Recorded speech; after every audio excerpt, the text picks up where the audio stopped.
दोस्त, आज मैं आपको एक ऐसे स्टूडेंट के बारे में बताने जा रहा हूँ जिसे सिर्फ़ और सिर्फ एक गलती की वजह से ज़िंदगी भर रोना पड़ा। ना ही इसके पिताजी का सपना पूरा हुआ और ना ही इसके माँ का अरमान। दोस्त, इसके पिताजी बहुत ही गरीब थे और किसी तरह दूसरों की खेती करके अपने बेटे को पढ़ाया करते थे और जो पैसा बच जाता था उससे घर चलाया करते थे। लेकिन ये अपने बेटे को पढ़ा लिखा कर सरकारी नौकरी दिलाने का सपना भी पाल रहे थे। इसी कारण से अपने बेटे को 12वीं के बाद कंपटीशन की अच्छी तैयारी के लिए दिल्ली मुखर्जी नगर में भेज दिए थे ताकि अच्छी तरह से पढ़ सके। गांव से पिताजी समय समय पर किसी तरह से पैसे भेज दिया करते थे ताकि उसके बेटे को कोई टेंशन ना हो, रूम मालिक परेशान ना करे और पैसे की वजह से पढ़ाई डिस्टर्ब ना हो। शुरू में यह लड़का अपनी पढ़ाई को लेकर बहुत ही सीरियस था, लेकिन कुछ दिनों के बाद, कुछ दिन तैयारी करने के बाद इसे दिल्ली का हवा लग जाता है और यह एक लड़की के प्रेम की माया जाल में फंस जाता है। अब यह लड़का पढ़ने में कम और प्रेम में ज़्यादा ध्यान देने लगा था। अब यह प्रेम के चक्कर में यह भी भूल गया था कि मैं दिल्ली किस लिए आया हूँ और मेरे पिताजी किस तरह से पैसा भेजते हैं। हालांकि इसे बीच बीच में यह रियलाइज़ होता था कि मैं गलत कर रहा हूँ। फिर ये सोचता था, यार अभी तो बहुत समय है, मैं तो तैयारी 6 महीने में ही कर लूँगा क्योंकि कोर्स 6 महीने का ही होता है। शायद उसे ये नहीं पता था कि उस 6 महीने में पढ़ाई गई चीज़ों को कंप्लीट करना बहुत ही मुश्किल होता है और इसी गलतफहमी में जीने लगा और पढ़ाई कम, प्यार का चक्कर ज़्यादा करने लगा। अब एग्ज़ाम नज़दीक आ गया था। अब यह लड़का पढ़ने की लाख कोशिश करता लेकिन पढ़ ही नहीं पाता क्योंकि दोस्त, इस चक्कर में जो एक बार पढ़ जाता है ना, फिर इससे निकलना बहुत ही मुश्किल होता है। ये जीवन की सच्चाई है, जितना जल्दी समझ लो उतना ही बेहतर है। अब ये लड़का इसी तरह अपने जीवन के 3 साल ऐसे ही बिता दिए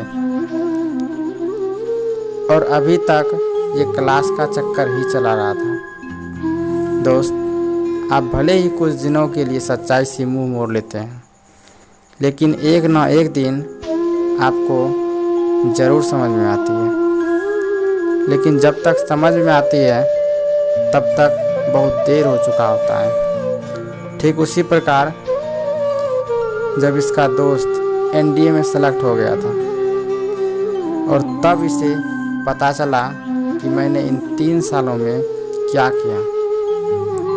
अब इसे पछतावा होने लगा था कि मैंने कितना गलत किया। पिताजी का सारा मेहनत पानी में फेर दिया। कैसे कैसे मेहनत मजदूरी करके पिताजी पैसे भेजा करते थे और मैंने इन्हें चुटकियों में बर्बाद कर दिया। अब ये समझते समझते इस लड़के को बहुत देर हो चुका था।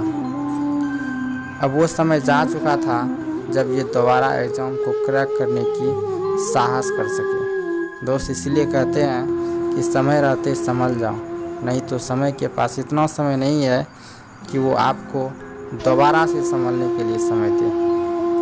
वही हाल इस लड़के के साथ हो गया था।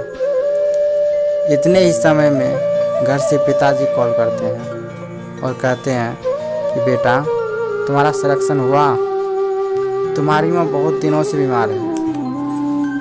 और वह कहती है कि जब मेरा बेटा एनडीए की वर्दी में आएगा तब मेरे दिल को बहुत सुकून मिलेगा और इसी कारण से तुम्हारी माँ अपना इलाज ना करवा कर सारे के सारे पैसे तुम्हारे पास भिजवा देते हैं। बेटा, तुम्हारा सिलेक्शन कब हो रहा है? और कब एनडीए की वर्दी में घर वापस आ रहे हो।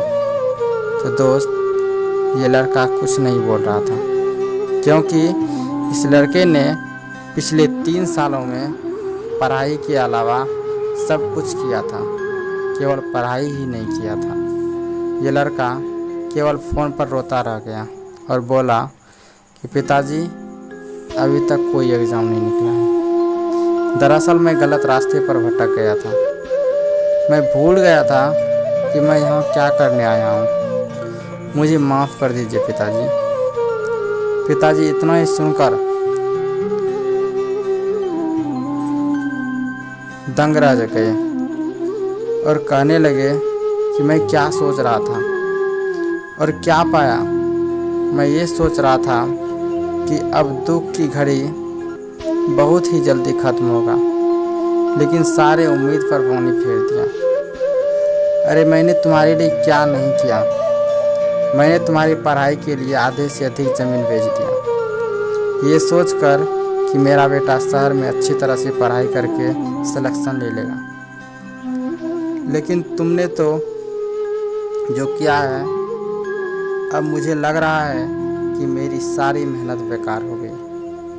सोचो उस माँ पर क्या बीत रही होगी जो एक लेफ्टिनेंट का आस लगाए बैठी है। दोस्त, यह लड़का इन सारी बातों को सुन के फुट फुट रोने लगा। अब इसे चुप करने वाला कोई भी नहीं था। पिता का सपना टूट गया, माँ के अरमान मर गए। अब घर से पैसा आना बंद हो गया था। अब ये लड़का बहुत परेशान हो गया था और कुछ दिनों के बाद पैसे की तंगी की वजह से वो लड़की भी छोड़कर जा चुकी थी, जिसके प्रेम की मायाजाल में यह लड़का पड़ा था। इसीलिए दोस्त कहते हैं कि पैसा हो तो पराये भी अपने हो जाते हैं, और पैसा अगर ना हो तो अपने भी पहचानने से इनकार कर देते हैं। और इस लड़के के साथ भी यही हुआ था, और अंत में यह लड़का मजबूरन 10,000 रुपये में एक प्राइवेट जॉब करने लगा, और जो सपना इनके माँ बाप ने देखे थे वो सपना ही रह गया।